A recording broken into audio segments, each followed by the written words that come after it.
E então, agora eu vou te dar um guia básico para que vocês possam identificar pontos importantes, questões importantes, para escolher as sementinhas que vocês vão colocar no pomar de vocês, para escolher as empresas hoje que lá na frente vão trazer maior valor à vida de vocês, vão trazer dividendos consistentes para a vida de vocês. Eu separei aqui, né? Vou trazer um guia específico para ações e um específico para fundos imobiliários, né? Existem particularidades entre as duas classes e aí eu vou especificar em cada uma delas o que é melhor você olhar em ação e o que é melhor você olhar em fundos imobiliários quando você está escolhendo uma ação para se associar, uma empresa para virar sócio e continuar com ela daqui a 10, 20, 30 anos, e um fundo imobiliário para virar sócio e continuar com ele daqui a 10, 20, 30 anos. Então, especificamente de ações, eu separei aqui 4 passos, né? 4 indicadores, digamos assim, ou 4 tópicos muito importantes que vocês precisam verificar antes de falar, eu vou me associar a essa empresa, eu vou comprar uma sementinha dessa empresa, ou eu quero colocar essa empresa no meu portfólio, eu quero manter essa empresa na minha carteira de dividendos. Então, vamos lá. O primeiro ponto que vocês vão precisar verificar é se ela está no setor perene. Isso já vai fazer uma diferença incrível. Segundo ponto é um indicador chamado PL. O terceiro é o P sobre VP. Quarto, governança. 5, dividend yield. 6, o ROI. E 7, dívida líquida. A gente vai passar por cada um deles, eu vou explicar como eles funcionam e vou dar um número de referência para que vocês tenham sobre cada um desses indicadores, né? O quanto seria bom ou o quanto seria ruim, até onde é aceitável. Lembrando que para nossa estratégia fazer sentido, principalmente o indicador 2, o PL, e o P sobre VP, eles são os mais importantes. Mas trouxe essa listinha aqui de 7, olhando os 7, ali você vai ver que é facinho, por alto que seja, você já vai garantir juntamente com uma estratégia, né? Eu falei para vocês no módulo anterior, onde a gente falou da estratégia de investimentos, que mais importante do que escolher os ativos para colocar na sua carteira é você ter uma estratégia de investimentos e se manter fiel a ela, tendo a estratégia de investimentos, mas olhando esses 7 pontos que eu estou colocando para vocês aqui, eu tenho certeza que a carteira de vocês, as sementinhas que vocês vão comprar hoje, vão trazer muito valor no futuro na carteira de investimento de vocês, no recebimento de dividendos e na construção de riqueza e de patrimônio para vocês. Então vamos lá, falando um pouquinho mais sobre o primeiro setor. O que é uma empresa do setor perene? Sempre que eu vou procurar uma empresa para me associar, eu preciso que ela esteja no setor perene. E o que é isso? São empresas que atuam em setores que precisamos utilizar os serviços ou produtos, independente das nossas condições econômicas ou financeiras. São empresas previsíveis e constantes em resultados.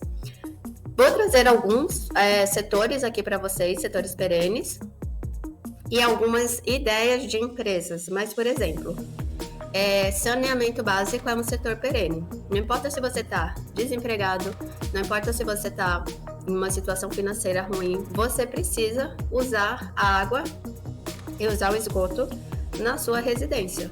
Não importa a situação que você esteja, você vai utilizar. Então, essa empresa está no setor onde ela não depende muito de economia, né? Informações econômicas, a economia está crescendo, o PIB está crescendo e a empresa cresce. Não necessariamente. Empresas do setor perene, elas costumam andar, elas costumam caminhar, se desenvolver, porque são serviços básicos e que todos nós precisamos utilizar, quer a gente queira ou não. Então, o primeiro setor perene que eu separei aqui para vocês é o setor bancário, né? Todo mundo, eu acho que eu não conheço ninguém que não tenha uma conta no banco, que seja banco digital ou os bancos tradicionais. O Pix é amplamente difundido hoje, né? Então, não adianta, a gente queira ou não queira, a gente precisa utilizar serviços bancários. Então, colocar uma ação se associar a uma empresa, um banco, né? Colocar o setor bancário dentro da sua carteira de dividendos é uma ótima solução, porque são setores que a gente vai usar, não importa o que aconteça, e eles vão crescer, não importa o que aconteça. Então, eu trouxe aqui para vocês alguns exemplos de empresas do setor bancário que vocês podem virar sócio. Não é uma indicação, eu só trouxe aqui para vocês entenderem e começarem a pensar sobre isso. Então, nós temos o primeiro aqui, o Banco do Brasil. O código dela, vocês sabem que para a gente comprar uma ação na Bolsa de Valores, a gente compra com um código, né? E esse é o código dela, BBAS3. Você pode ser sócio do Banco do Brasil, do Itaú, do Bradesco, do Santander, da BB Seguridade, que é um braço do Banco do Brasil, que trata só de seguros.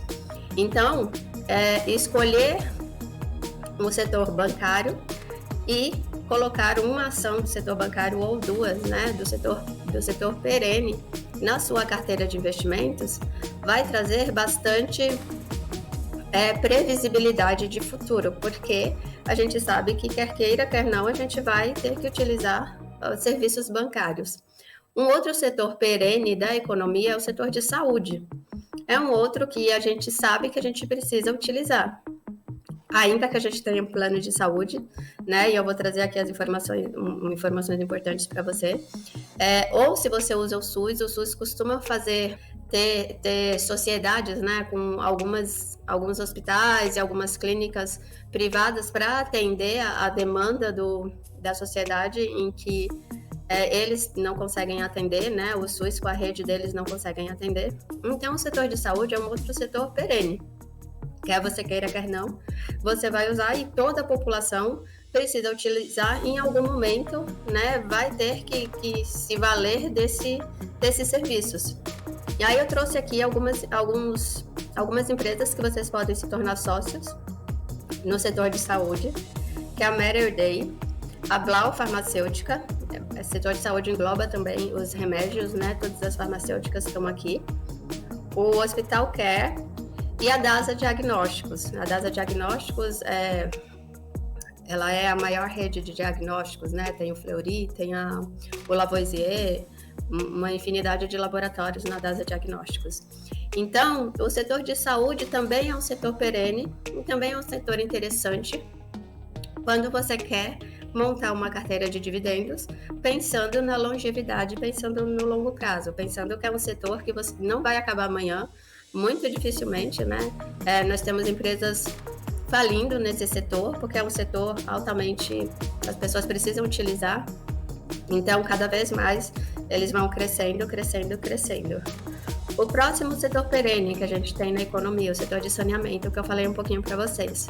Não importa o que a gente faça, a gente precisa utilizar água e a gente precisa utilizar o esgoto, seja na nossa casa, seja no trabalho, em qualquer lugar que a gente vai, a gente precisa utilizar esses serviços. Por isso, empresas que estão no setor de saneamento são também empresas que estão no setor perene. Todo mundo precisa usar. E se eu escolher uma empresa de um setor perene, eu vou provavelmente ter mais sucesso na longevidade de resultados, né? É o que a gente está pensando aqui de novo, montando um plano para longo prazo, 20, 30 anos, 10, 15, 20, 30 anos. E para que esse plano dê certo, né, eu preciso escolher empresas, eu preciso me associar a empresas que também tenham longevidade. Senão, se eu me associo a uma empresa que corre um monte de risco, que está ali no setor da sociedade, onde depende muito de incentivos, ou de propriamente a economia começar a andar, eu não vou ter sucesso no meu plano. Então, eu trouxe aqui no setor de saneamento a Sanepar. A Sanepar, o código dela é o SAP-R3, é uma queridinha do mercado. Trouxe a Sabesp, que é a empresa de saneamento de água de São Paulo, e a Copasa, que é de Minas Gerais. Essas três, vocês podem se associar, vocês podem comprar ações na Bolsa de Valores através desses códigos, e elas estão no setor perene de saneamento. Próximo e último setor perene que eu trouxe aqui para vocês, setor elétrico, né? Mesma coisa. Quer queira, quer não, faça chuva, faça sol, a gente precisa utilizar energia elétrica. E aí no setor elétrico eu tenho empresas de vários tipos, né? Empresas de geração de energia, empresas de distribuição de energia, empresas de transmissão que faz aquelas linhas de transmissões que vai de um estado para outro, né? O Brasil é gigante. E as empresas que efetivamente trazem a energia até a nossa casa. Então, é um setor gigantesco, tem muitas empresas, super perene, porque faça chuva ou faça sol, a gente precisa usar. E além disso, né, o mundo está se movimentando para utilizar menos combustíveis fósseis, né, para começar a utilizar somente carros elétricos, diminuir a utilização de petróleo. Então, é um setor que tende a crescer ao longo dos anos, continuamente, e é um setor interessante para a gente colocar na nossa carteira de investimentos, né? Comprar uma sementinha hoje, entendendo que daqui a 30 anos, provavelmente, essa sementinha vai se desenvolver de uma forma bastante sustentável e vai dar para a gente grandes resultados lá na frente. Então, setor elétrico, né? Eu tenho a CESP, eu tenho a Eneva, eu tenho a Ômega, eu tenho a STT, eu tenho a Taesa, tenho a Transmissão Paulista, eu tenho a Alupar, então eu tenho uma série de empresas aqui que vocês podem verificar, né? Estão todas no setor perene e com certeza lá na frente, qualquer sementinha delas que vocês comprarem hoje, elas vão trazer excelentes resultados para vocês.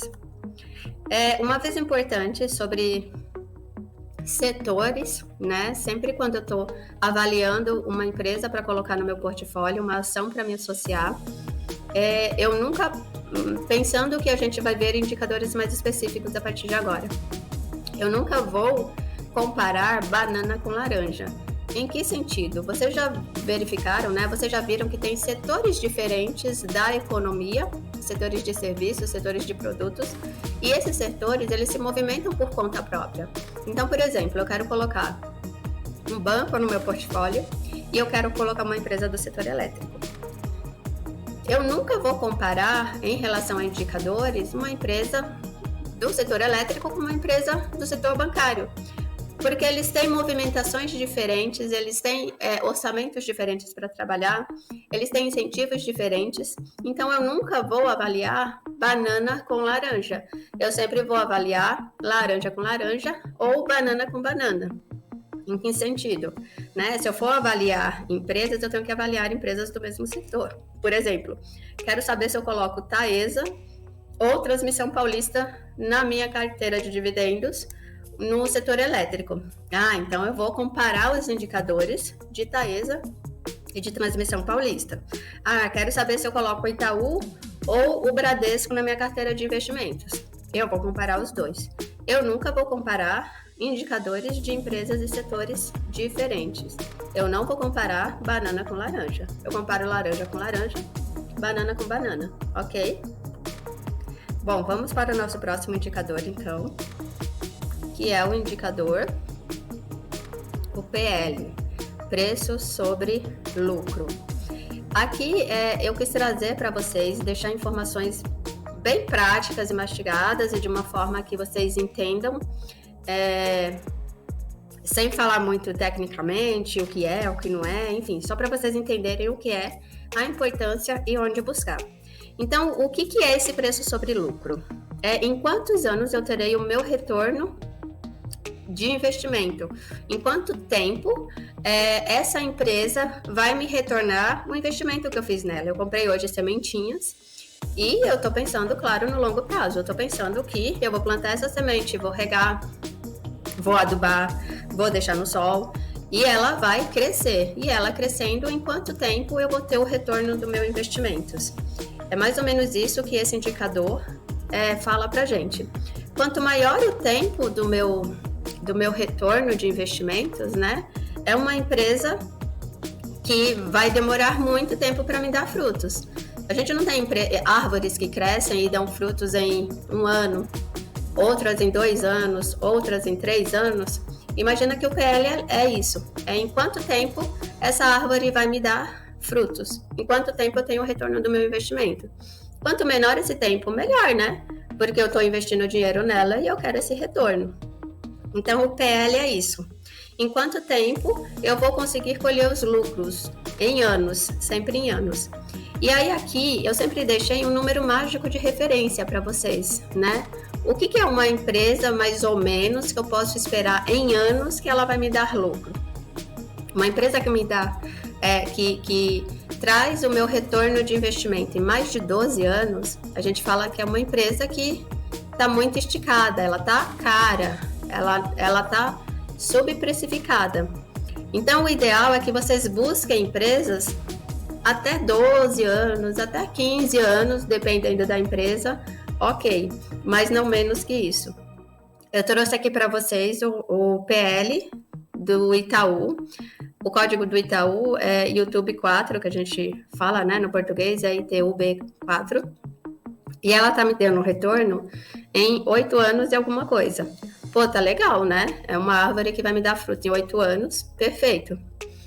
Outras empresas, né? Tem empresas que já cresceram muito, que tá dando retorno em 30 anos, 60 anos, 70 anos. Então, vocês precisam olhar se faz sentido para aquela empresa, pelo tamanho que ela tem, e pela quantidade, né, de história que ela já percorreu, se vocês querem esperar tudo isso até receberem o lucro dela.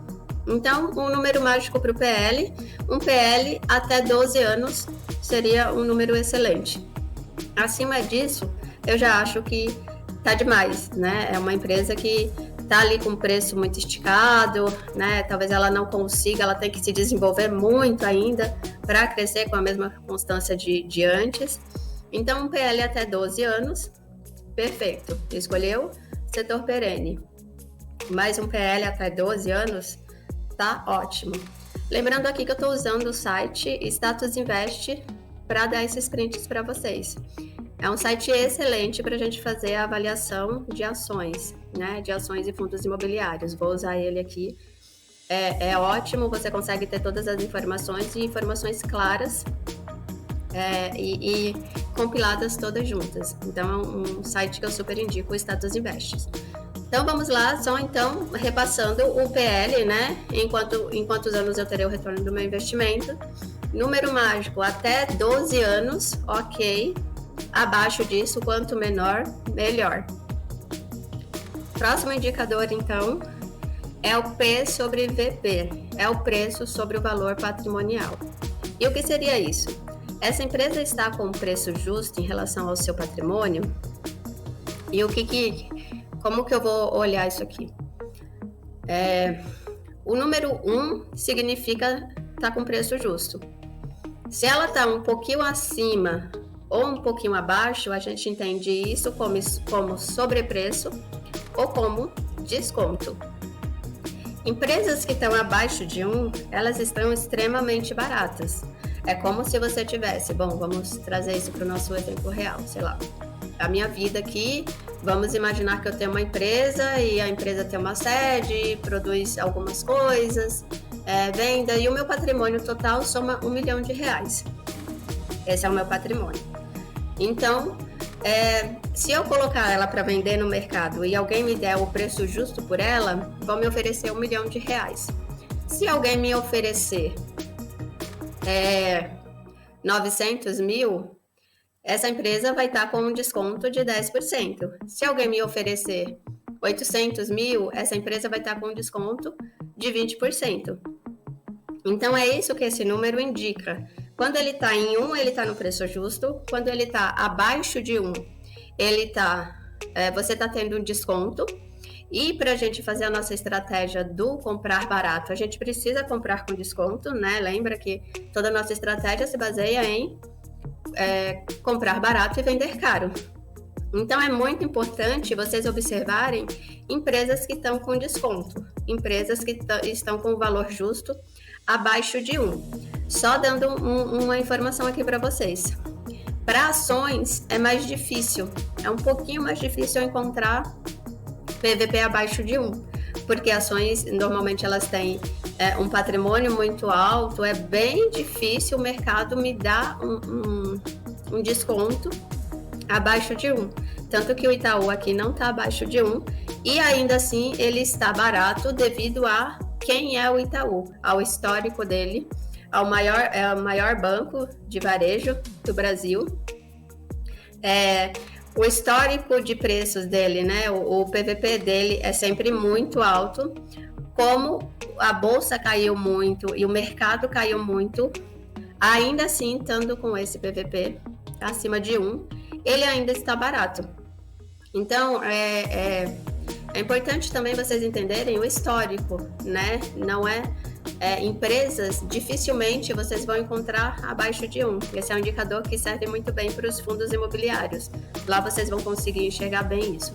Para empresas, a gente olha, mas eu tenho que avaliar o histórico da empresa, né? Deixa eu entender até que preço ela foi, para eu entender se ela está barata ou não, se esse 1 aqui é justo ou não. Tem empresas que têm o PVP de 2 e devido ao histórico dela, né, como ela sempre se manteve no nível acima, ela está extremamente barata. Então, lembre-se de olhar individualmente para cada empresa, para cada história, e lembra de olhar o histórico de cada empresa, né? O 1 é o número de referência. Se ele tiver 1, ele está no preço justo, né? O patrimônio dele, você está comprando tudo aquilo pelo valor que ele vale. Se ele tiver abaixo de 1, você está comprando com desconto. Se ele tiver acima de 1, você está comprando sobrevalorizado. Então é importante que vocês entendam que é um indicador importante, mas que tem suas particularidades. Você tem sempre que olhar o histórico daquela empresa e não somente se basear no preço de referência, principalmente quando a gente está falando de ações, né, empresas. Fundos imobiliários, esse é um indicador que cabe melhor para a gente avaliar os fundos. Mas ainda assim, é um indicador importante que vocês avaliem. Abaixo de 1, tá barato. Se vocês encontrarem empresas de setor perene, e aqui o Banco do Brasil até pouco tempo estava 0,87, se eu não me engano, de PVP. Então ele ainda estava muito barato, eu não sei como ele está agora. Mas se você conseguir encontrar empresas de setor perene, com PL abaixo de 12, né? O quanto tempo ele vai te dar frutos. E com PVP abaixo de 1, vai ser excelente. Você está fazendo uma excelente combinação de informações. Aqui o nosso quarto ponto é a governança. A governança é quem manda nesta empresa, né? Isso aqui para a gente ter muito uma ideia de empresa estatal e empresa privada. O que é uma empresa estatal? É do governo, né? Pode ser do governo do Estado brasileiro. Ela pode pertencer majoritariamente ao Estado brasileiro, é o caso de Petrobras, é o caso também do Banco do Brasil. Ou ela pode ser do setor privado. Tem um grupo de pessoas ali do setor privado e essas pessoas são quem tem a governança dessa empresa, são quem dita as regras daquela empresa. A gente precisa tomar bastante cuidado com empresas estatais. Por quê? Porque a gente sabe que empresas estatais, vira e mexe, elas são usadas para objetivos políticos e não para objetivos de faturamento, de lucrar, de ganhar dinheiro, que é o objetivo final de cada empresa. Lembrando que a gente quer se associar a empresas que lucram, né? Eu não quero me associar a uma empresa que não lucra ou a uma empresa que eu sei que vai ser usada para atingir objetivos políticos e não necessariamente atingir objetivos que aumentem o seu faturamento e posteriormente o seu lucro. Então, é imprescindível que vocês avaliem o item governança, quem é que manda naquela empresa. Será que ocorre algum risco daquela empresa ser usada de forma política, né, a alcançar objetivos políticos e não necessariamente para obter lucro, que é isso que no final das contas as empresas elas são criadas para isso? Então é o quarto ponto e é um ponto importantíssimo que vocês também precisam avaliar quando vocês estão verificando, né, os critérios ali para escolher uma boa empresa para se associar, para escolher uma boa empresa para comprar e para plantar sua sementinha hoje que vai te trazer valor no futuro. Próximo item que a gente precisa avaliar é o dividend yield. Quanto em lucros a empresa vai dividir comigo? Quanto que ela está dividindo comigo, né? As empresas lucram, para isso elas precisam fazer um bom trabalho, elas vão lucrar. Desse lucro, parte elas pegam e podem reinvestir, né? Porque se a gente não reinveste na gente, a gente estagna, a gente estabiliza, a gente não tem perpetuidade. Então, parte desses lucros ela pega para reinvestir nela, no negócio, na prosperidade da empresa, em fazer a empresa crescer. Parte desses dividendos ela divide comigo, que sou acionista, que comprei lá a sementinha, que acreditei no trabalho dela. Então, ela divide parte desses valores comigo. Número mágico para ações. Acima de 5%, dependendo da empresa e do setor, já é bem legal, já é bem válido. Ai, nossa, Fernanda, que pouco, 5%, mas eu sei de empresas aí que pagam 10, 20, 30. Sempre que vocês verificarem um dividendo muito alto, avaliem o risco. Não tem almoço grátis. Ela está pagando aquele valor em dividendo por quê? Por que aquela empresa está dividindo tantos lucros? Será que se ela dividir todos os lucros, ela não vai separar uma parte daqueles lucros para reinvestir no negócio dela? E aí a questão do longo prazo, da perpetuidade, vai por água abaixo, né? A gente não tem um indicativo de que lá na frente, se essa empresa está me dando todo o dinheiro, está dividindo comigo todos os lucros, ela não reinveste nela, no negócio dela, lá na frente ela não vai ser uma boa empresa pagadora de dividendos, né? Aquela sementinha que eu comprei hoje, no meio do caminho ela vai dar muitos frutos, mas daqui a 20, 30 anos, que é a nossa ideia de carteira de longo prazo, ela não vai ter de onde tirar, porque ela simplesmente estagnou. Então, nem sempre o dividendo maior, né, receber mais dividendos, é interessante para o objetivo que eu estou pensando no longo prazo.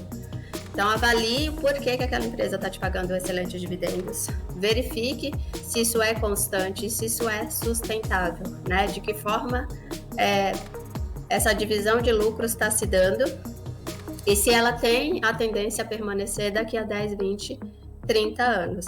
Então, um dividendos, por exemplo, Itaú, 4 e pouco, para mim está ótimo. O Itaú é uma empresa excelente, que está barata, está com PL barato em relação ao histórico dela, está com PVP barato em relação ao histórico dela. Dividendos de 4% para mim ok, porque ela tem muita tendência a crescer no futuro e eu tenho certeza que esses 4 aqui, lá na frente, podem virar 8, 12, enfim. Então é sobre isso, né? É um outro indicador que vocês precisam ficar de olho, mas entender que nem sempre o maior é o melhor. Vamos então para o nosso próximo indicador. Agora o ROI, o retorno sobre o patrimônio líquido. Eu coloquei aqui alguns indicadores um pouco mais difíceis até, né? É o retorno sobre os investimentos próprios da empresa. Só para vocês entenderem mais ou menos o que é. Para eu ter uma empresa que ela se mantenha ao longo do tempo, dando bons frutos, né? Que ela se mantenha na perpetuidade e dando os bons frutos, ela precisa fazer uma boa gestão, digamos assim, né? Dos investimentos dela. E como que a gente vê que a empresa está fazendo uma boa gestão, que a empresa faz uma gestão dos recursos próprios dela e que ela tem retorno sobre aquilo? Olhando o ROI, o retorno sobre o patrimônio líquido. Números acima de 15% são ok.